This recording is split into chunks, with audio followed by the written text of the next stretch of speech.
menghimbau kepada ibu-ibu di saat beraktivitas dan setelah beraktivitas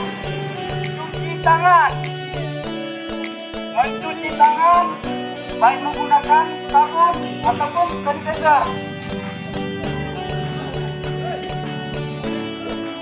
Jadi himbauan ini sudah sekian kalinya kita turun ke lapangan.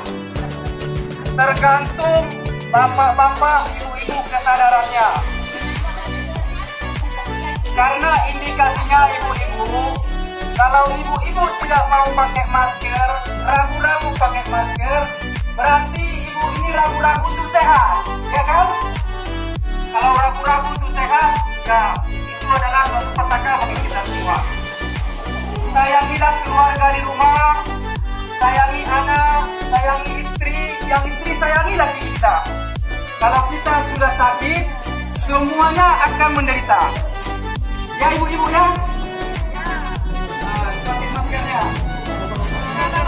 Bapak-bapak begitu juga.